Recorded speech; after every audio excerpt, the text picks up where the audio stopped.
Bonsoir à tous et bienvenue dans votre journal. Les titres de ce 15 janvier. Lisanne devant les juges. L'ancienne collaboratrice du sénateur-maire Jean Germain dans l'affaire des mariages chinois a été entendue par 3 juges d'instruction cet après-midi. On y revient dans quelques instants. De 22, on passe à 15. Certains départements et régions devraient disparaître dans le cadre de la grande réforme territoriale. Un redécoupage inévitable pour François Hollande. Qu'en pensent nos élus? Nous leur avons posé la question. Et puis Carmen, de retour sur la scène du Grand Théâtre de Tours. L'opéra tragique de Georges Bizet est mise en scène par Gilles Bouillon, cette fois-ci dirigé par Jean-Yves Ossons. Bonsoir à tous. Lisanne, entendue par la justice aujourd'hui. 1 an et demi après sa mise en examen, l'ancienne collaboratrice du sénateur-maire Jean Germain dans l'affaire des mariages chinois a été entendue cet après-midi par 3 juges d'instruction. Hasard du calendrier, une première confrontation entre le maire de Tours et Lisanne devrait avoir lieu début février, au moment même où Jean Germain pourrait rentrer en campagne. Aurélie Renaud, Raphaël Chambriard et Cécile Lassève. Elle a répondu aux questions des 3 juges d'instruction durant tout l'après-midi. Il y a près d'1 an et demi, Lisanne était mise en examen avec au total 8 chefs d'inculpation, dont la prise illégale d'intérêt et l'abus de biens sociaux. Des qualifications juridiquement contestables. C'est en tout cas ce qu'avance son nouvel avocat, Maître Chotan, qui compte bien rééquilibrer le dossier. Nous n'entendons pas que tout le poids du dossier soit supporté par nous. S'il y a eu des fautes commises, les tribunaux le diront. Impossible aujourd'hui de savoir si le contrôle judiciaire de Lisanne a été assoupli tel qu'elle le demandait. Lisanne qui souhaitait se rendre en Asie pour raison familiale durant 2 semaines. Selon son avocat, l'affaire des mariages chinois a pris une tournure démesurée, simplement parce qu'elle implique un politique, le premier magistrat de la ville, lui aussi mis en examen. Nous ne sommes pas dans une affaire d'État, nous ne sommes pas dans une affaire malhonnête, nous sommes dans un dossier qui a été probablement mal géré. Le maire de Tours l'a géré comme ça, probablement mal au regard des règles très strictes du droit public. Mais ce qui est certain, c'est que Lisanne n'est pas l'initiateur de ces marchés. Début février, les 3 juges d'instruction entendront en face à face Lisanne et Jean Germain. Une toute première confrontation qui aura lieu le lendemain même du lancement officiel de la campagne du sénateur-maire. De 22 à une quinzaine, le nombre de régions en France doit évoluer. François Hollande l'a déclaré hier lors de la 3e conférence de presse de son quinquennat. Certaines régions et départements devraient donc disparaître. Un redécoupage territorial inévitable pour nos élus. Florent Carrière. 50 milliards d'euros d'économies dans les dépenses publiques entre 2015 et 2017. Une nouvelle fois, les collectivités territoriales sont appelées à se serrer la ceinture. C'est même toute l'organisation territoriale qui va devoir être revue. Des rapprochements entre collectivités et une clarification plus stricte des compétences. Objectif, en finir avec un millefeuille territorial trop gourmand pour nos finances publiques. Des métropoles, des communautés urbaines, des régions plus efficaces. Oui, je pense qu'on va dans ce sens-là. Le département, il joue un rôle social tout à fait déterminant. Peut-être que dans l'avenir, les communautés de communes, le bloc communal, comme l'on dit, aura une compétence sociale, mais je pense que ce n'est pas l'enjeu véritable actuellement. Officiellement, pas de suppression de l'échelon départemental. Pourtant, celui-ci s'efface au profit des métropoles. C'est déjà le cas dans le Grand Lyon.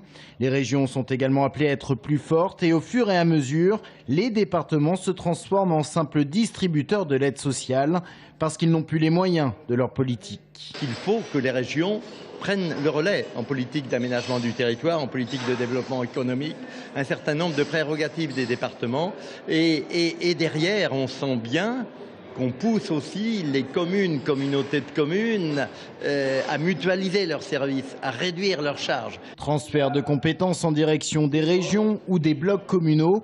Pour beaucoup, c'est la mort annoncée des départements à plus ou moins long terme. Une vision que réfute le président du Conseil général d'Indre-et-Loire.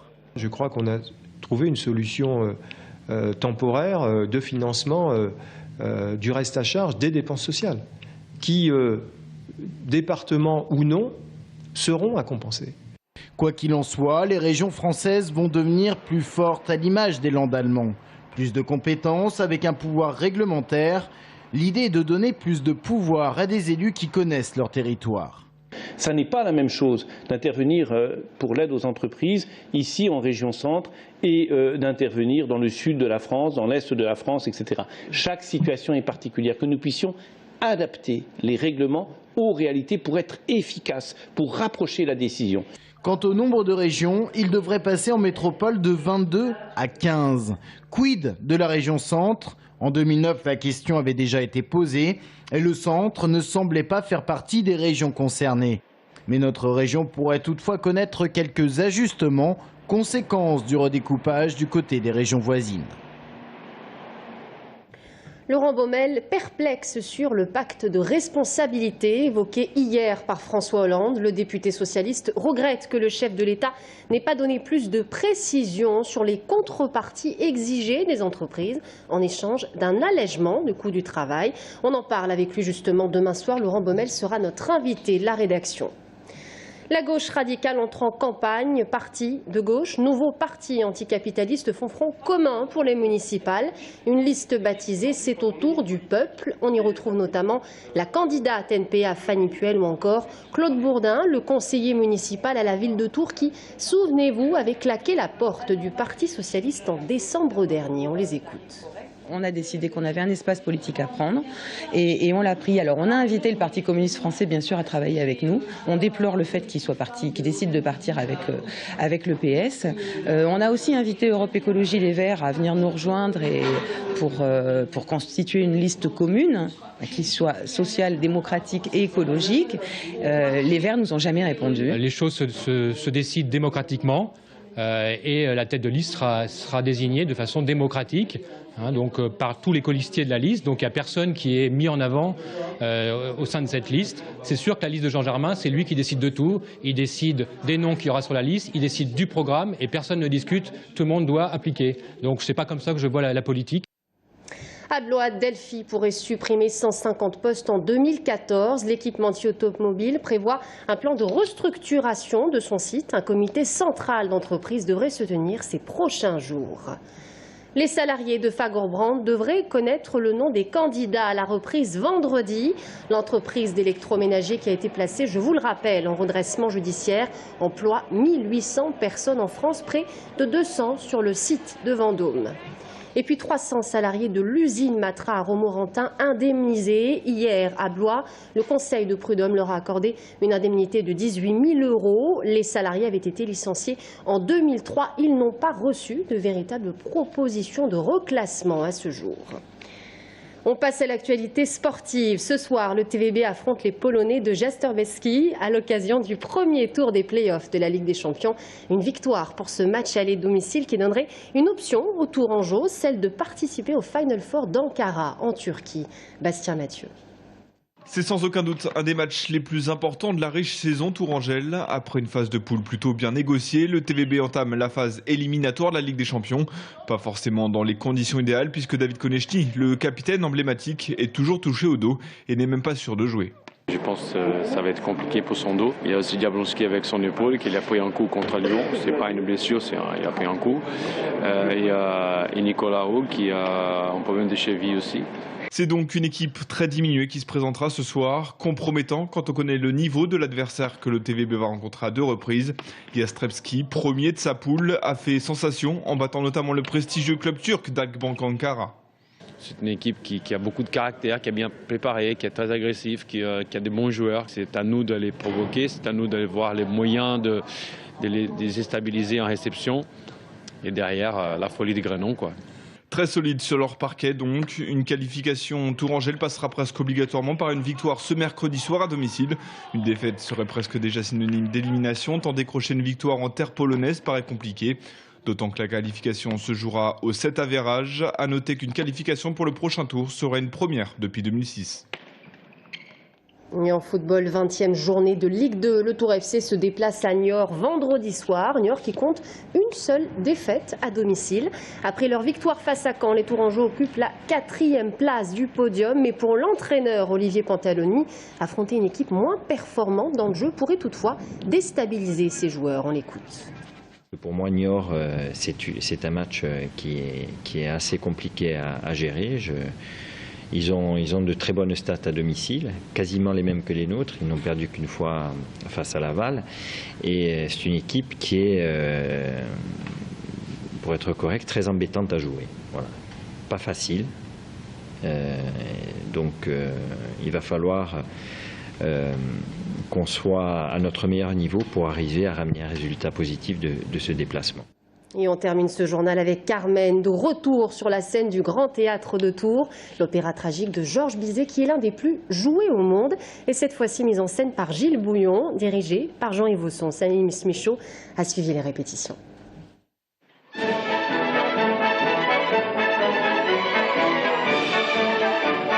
Le rideau n'est pas encore levé, que résonnent déjà ces airs si connus et dont pourtant on ne se lasse jamais. Carmen est lancée, avec dans le rôle titre pour la première fois la mezzo Andrea Hill, un rôle de rêve mais qui demande un travail considérable.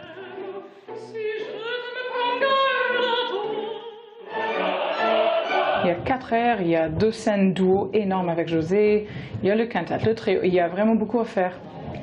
Et du coup, non seulement est-ce que c'est un travail sur chaque morceau pour trouver la liberté qu'on veut, les couleurs qu'on veut, mais en plus, il y a un travail d'endurance qu'il faut faire. Face à elle, Don José est incarné par le ténor Florian Laconi, qui joue pour la 4e fois son opéra fétiche. Mais chaque fois, c'est une redécouverte. La mise en scène de Gilles Bouillon a permis de faire ressortir à la fois toute la fraîcheur et la violence de l'œuvre. Quand on est dégagé de ce que l'on doit faire sur scène et que l'on sait comment on doit le chanter, avec quelle intention on doit le chanter et avec quelle énergie on doit le chanter, on est libéré de beaucoup de choses. Et finalement, la façon de chanter coule de source. Pour la partie musicale, la direction est assurée par Jean-Yves Vosson, qui a souhaité revenir à l'œuvre originelle de Bizet. On modernise les choses quand, avec Jean-Yves Vosson, on décide de respecter ce qui est écrit, de gommer, de nettoyer toutes les traditions qui sont faites depuis la création et qui finalement, on a l'impression qu'elles sont dans la partition alors qu'elles ne le sont pas du tout. C'est des choses qui sont des traditions orales et qui finalement salissent complètement la partition. Déjà jouée en 2008, Carmen avait connu un grand succès. Cette année, 3 représentations sont prévues, le vendredi 17, le dimanche 19 et le mardi 21 janvier. Et c'est ainsi que s'achève notre journal. Merci à tous de nous avoir suivis. Dans un instant, on reçoit Carmen Mésange du Château de Langeais avec qui nous parlerons du 500e anniversaire de la mort d'Anne de Bretagne. A tout de suite.